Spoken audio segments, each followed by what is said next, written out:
Hi there, boys and girls. Welcome to Pajama Prayers. It's really nice to have you with me tonight.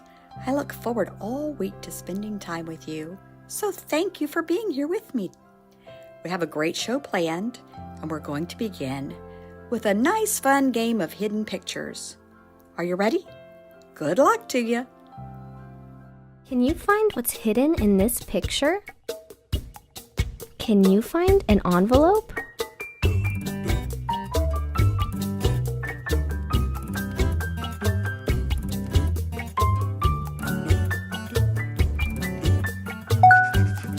Do you see a mouse?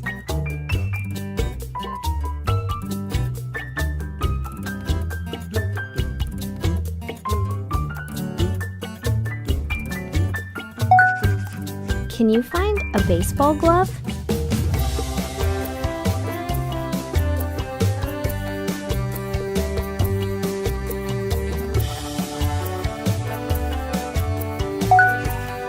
Can you find a kite?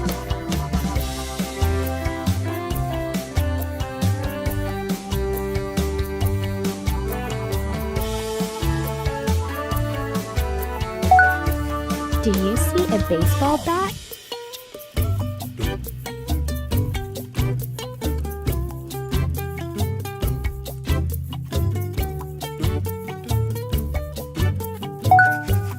Can you find a book?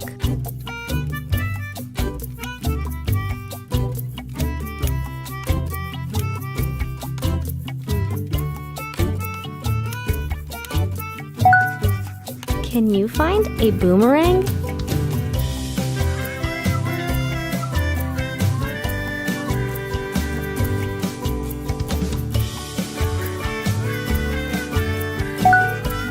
Can you find the button?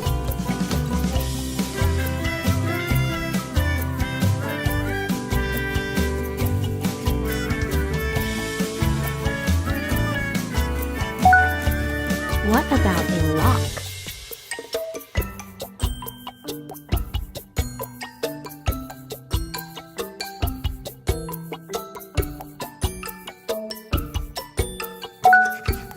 Can you find the flying saucer?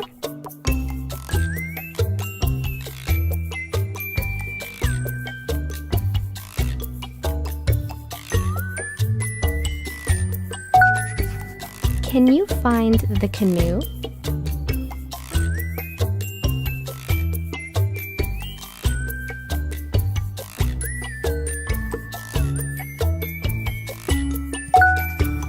Can you find a party hat?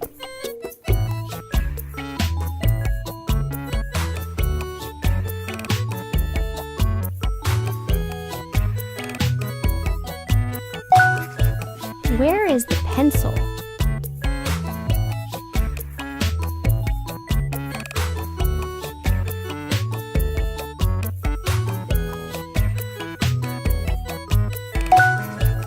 Where is the fish?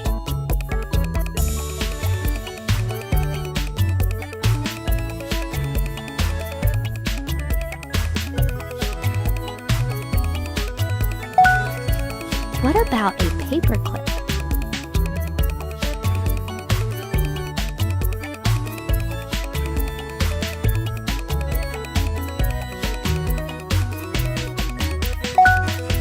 Can you find a sailboat?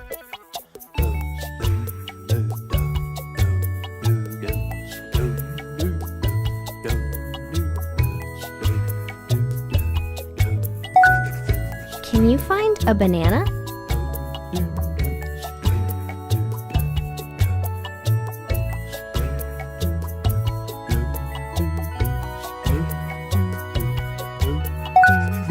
Do you see a bell?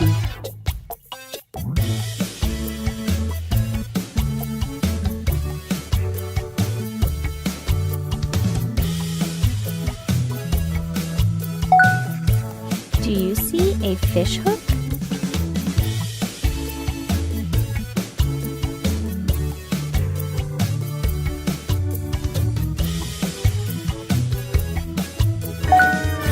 Can you find a spoon?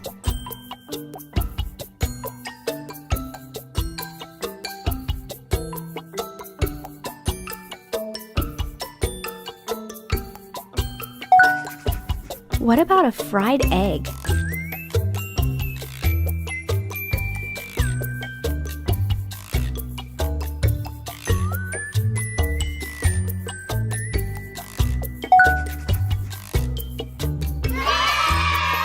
Great job! Did you enjoy that puzzle, boys and girls? Did you notice how many people were crammed into that little Jeep? I don't think I would have wanted to be in there. But it was a fun puzzle. We're going to move on to our story tonight. The title of our story is A Hat for Ivan, and it's written by Max Lucado. I hope you enjoy it. A Hat for Ivan by Max Lucado. Ivan was a happy boy. He lived in the town of Hatville, a place where everyone wore hats. Not just any hats. The doctor wore doctor hats. The cook wore cooking hats. The farmers wore farming hats. Everyone wore hats, and Ivan's father was the hat maker, a very good hat maker. Ivan loved to watch him work. Why, people would come to his shop to order a hat, and Ivan's father would ask, "What do you really love to do?" "Oh, I love to fish," said one man. "Do you fish well?" "That I do." "Then you need a fishing hat." And so Ivan's father would make it, complete with a pocket for the hooks and the small bucket for the bait. He made everyone a hat, and since everyone wore a hat, everyone knew what everyone else loved to do and did well. Want some flowers? Talk to the lady with the roses on her head. Need directions? Well, ask the man with a hat made from a map. Wondering how to fix a fence? Look for the fellow who wears a hat shaped like a hammer. Everyone wore hats, and Ivan's dad made hats. Could anything be better than that? One thing could. Getting your own hat. And Ivan was about to receive his. At the age of 10, each boy and girl celebrated Hat Day. Ivan was 9 going on 10, and he could hardly wait to get his hat. What will mine look like, he wondered. Would it be made of felt, like the clerk's? Bright blue, like the policeman's? Maybe covered with cloth, like the dressmaker's? He didn't know, but he would soon find out. All Ivan could think about was his new hat. All he could talk about was his new hat. He told everyone he saw, "My hat day is coming." The people in Hatville were excited for Ivan. Some people had their own ideas about what kind of hat he should wear. Well, Felix the baker did. Ivan passed Felix Bakery every morning on the way to school, and every morning Ivan stopped in the doorway and smelled the baking bread. He couldn't always see Felix. Well, Felix was short and round like his cookies he baked. But he could always see Felix's bobbing hat. It was tall and white like a wedding cake he made.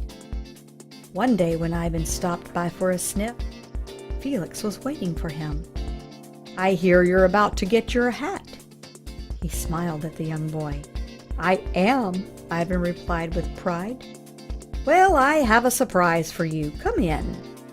And with that, the baker stepped back into the shop, and Ivan followed.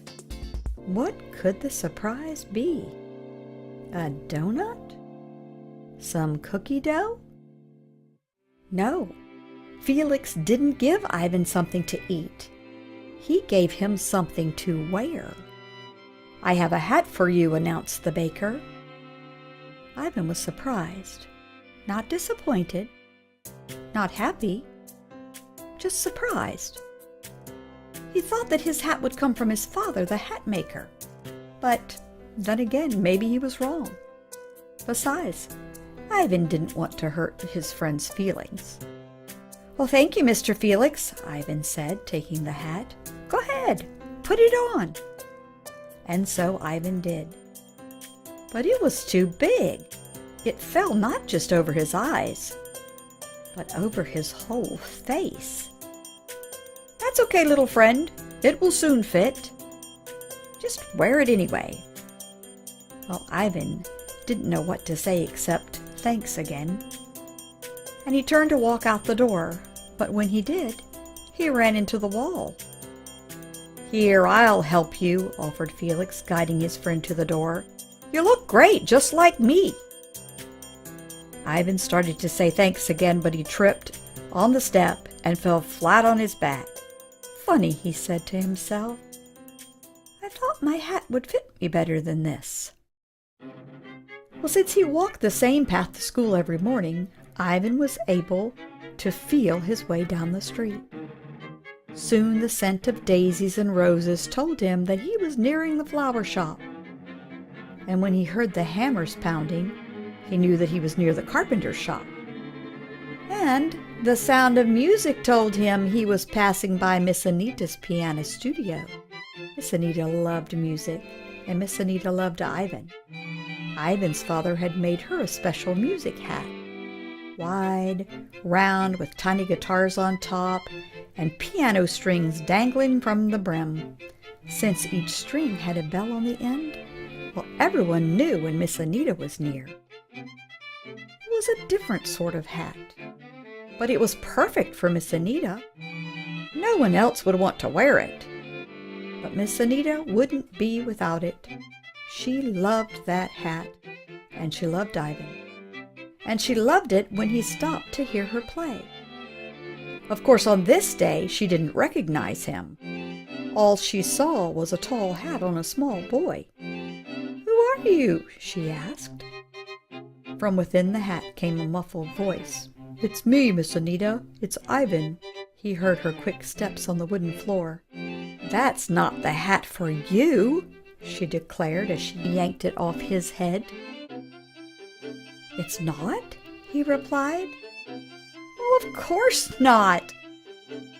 There is only one hat for you."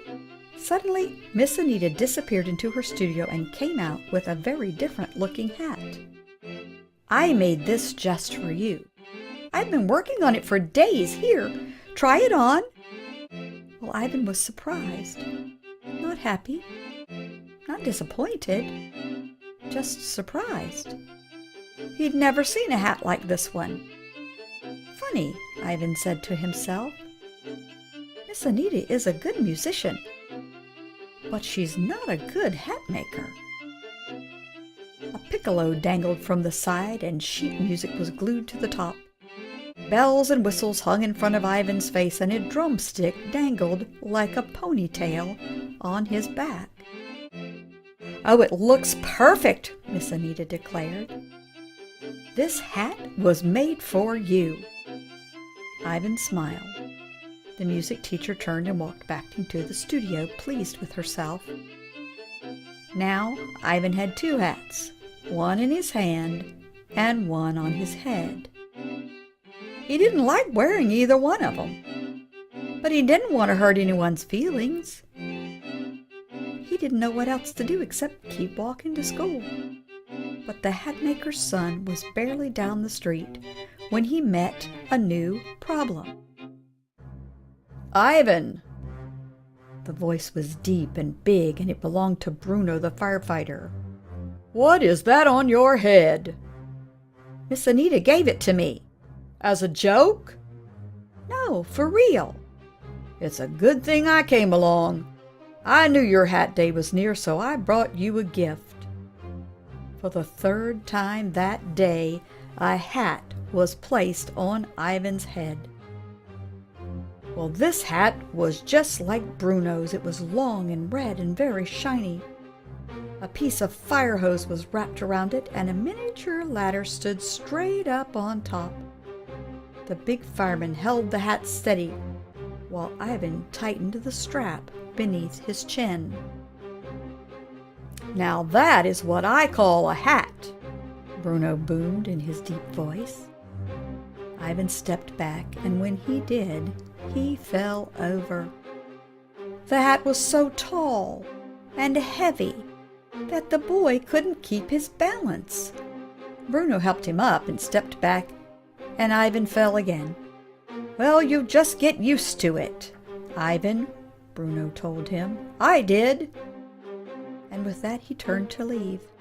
Ivan tried and tried and tried to stand, but kept falling backwards. He stepped back as fast as he could until his back was against the wall.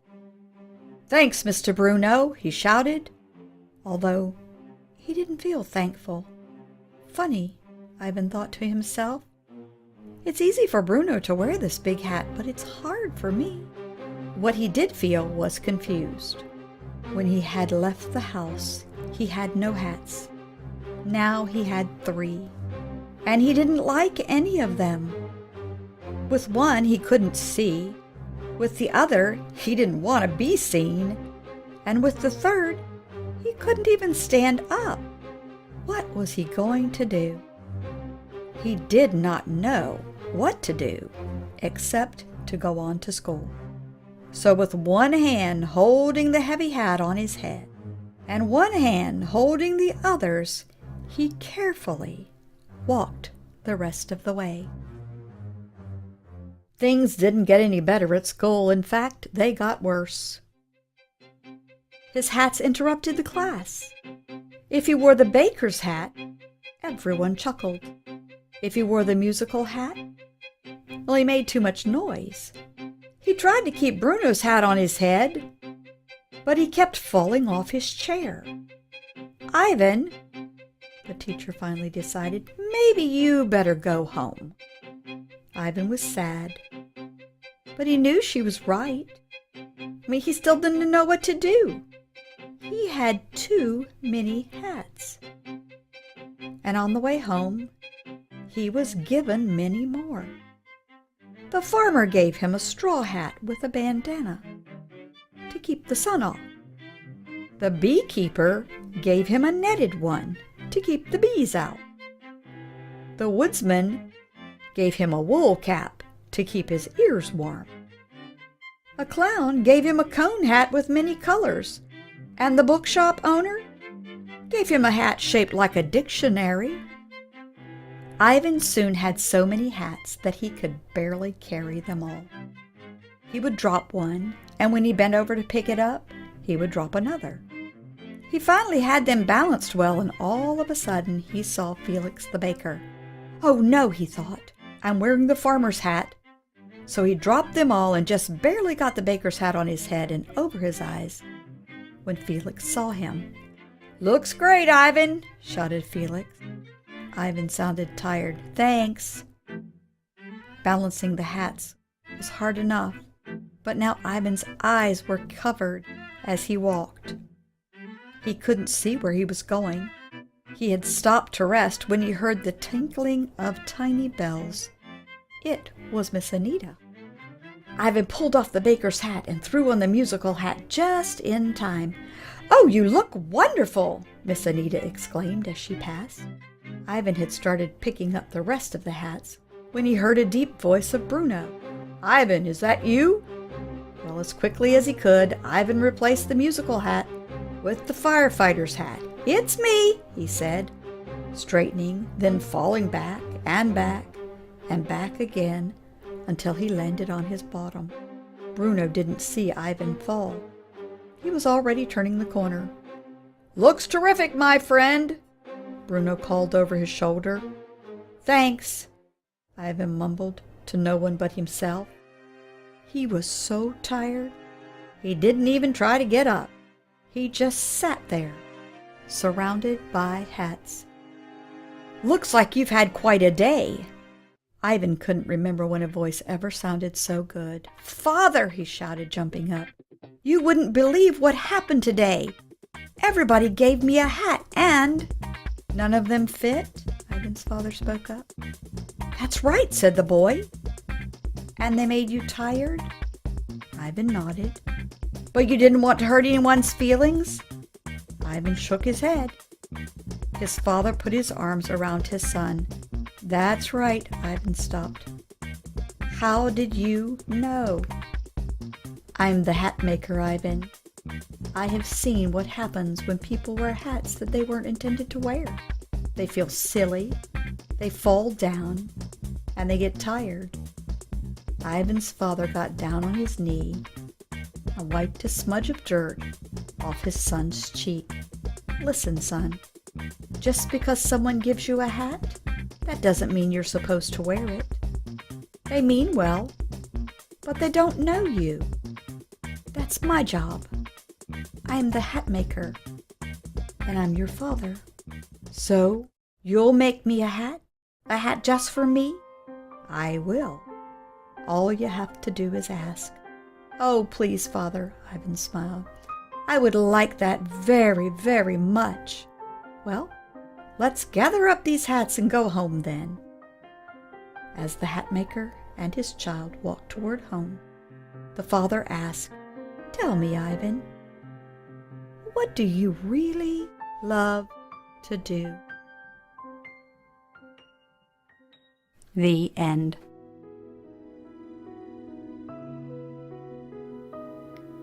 Our scripture verse tonight comes from the book of Jeremiah, chapter 29 and verse 11. This is what it says, I know the plans I have for you, saith the Lord.